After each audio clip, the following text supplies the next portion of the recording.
Argentina ടീമിനെ കേരളത്തിൽ എത്തിക്കുന്നതുമായി ബന്ധപ്പെട്ട് സർക്കാർ ഖജനാവിന് നഷ്ടമുണ്ടായിട്ടില്ല എന്ന കായികമന്ത്രി വി അബ്ദുറഹ്മാന്റെ വാദം പൊളിയുകയാണ്. മന്ത്രിയുടെ സ്പെയിൻ സന്ദർശനത്തിന് മാത്രം ചെലവായത് 13 ലക്ഷത്തിലധികം രൂപയാണ്. ഇത് തെളിയിക്കുന്ന വിവരാവകാശ രേഖ 24 പുറത്തുവിടുകയാണ്. ഇന്ന് രാവിലെ ഈ രേഖ പുറത്തുവിട്ടു. അനിൽ വാസുദേവ് വാർത്തയുടെ വിശദാംശങ്ങളുമായുണ്ട്.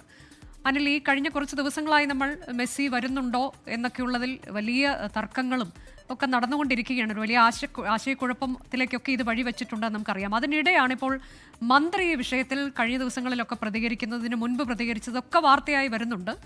ഏറ്റവും ഒടുവിലായി ഇതിൽ സർക്കാരിന് ഒരു നഷ്ടവും ഉണ്ടായിട്ടില്ല എന്ന് കഴിഞ്ഞ ദിവസം അദ്ദേഹം മാധ്യമങ്ങൾക്ക് മുന്നിൽ പറഞ്ഞത് അത് തെറ്റാണ് എന്ന്, പൂർണ്ണമായും അടിസ്ഥാനരഹിതമാണ് എന്ന് വ്യക്തമാക്കുന്ന ഒരു വിവരാവകാശ രേഖയാണല്ലോ നമുക്ക് ലഭിച്ചിട്ടുള്ളത്. ആ രേഖയുടെ അടിസ്ഥാനത്തിൽ നമുക്ക് ഇപ്പോൾ പുറം ലോകത്തെ അറിയിക്കാനുള്ള കാര്യം എന്തൊക്കെയാണ്?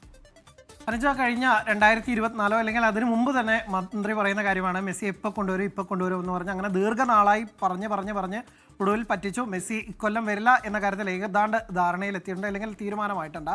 അപ്പോൾ മന്ത്രി ഒഴിവൊഴിവ് പറയുന്നത് സർക്കാർ ഖജാനാവിന് ഒരു തരത്തിലും നഷ്ടമുണ്ടായിട്ടില്ല, മെസ്സി വന്നാലെന്ത് പോയാലെന്ത് എന്ന ലൈനിലായി മന്ത്രിയുടെ വാദം. പക്ഷേ മന്ത്രി അവിടെയും പറയുന്നത് കള്ളമെന്ന് തെളിയിക്കുന്നതാണ് നമ്മൾ ഈ പുറത്തുവിടുന്ന ഈ രേഖ എന്ന് പറയുന്നത്. മെസ്സി നേരത്തെ അർജന്റീന ടീമിനെ ക്ഷണിക്കുന്നതിനായി അതുമായി ബന്ധപ്പെട്ട ചർച്ചകൾക്കായി സ്പെയിനിലേക്ക് പോവുകയുണ്ടായി.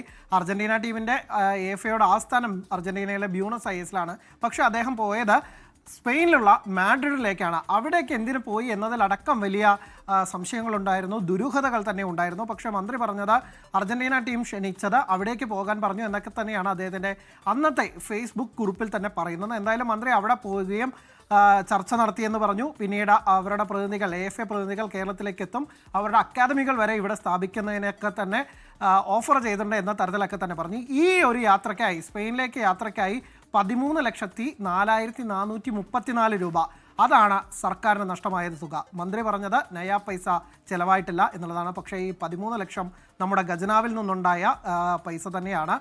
കായിക വകുപ്പിൻ്റെ നിധിയിൽ നിന്നാണ്, കായിക നിധിയിൽ നിന്ന് തന്നെയാണ് ഈ പൈസ എടുത്തു കൊടുത്തത് എന്നാണ് കായിക വകുപ്പിൽ നിന്ന് തന്നെ കിട്ടിയ വിവരാവകാശ രേഖയിൽ പറയുന്നത്. അപ്പോൾ മന്ത്രി പറയുന്ന നയാ പൈസ എന്ന് പറയുന്നത് എന്താണെന്ന് ഇപ്പോഴും വ്യക്തമല്ല. എന്തായാലും മന്ത്രി മെസ്സിയെ കൊണ്ടുവരുമെന്ന് പറഞ്ഞത് പറ്റിച്ചതുപോലെ തന്നെ പൈസയുടെ കാര്യത്തിലും ഒരു പറ്റിപ്പ് തന്നെ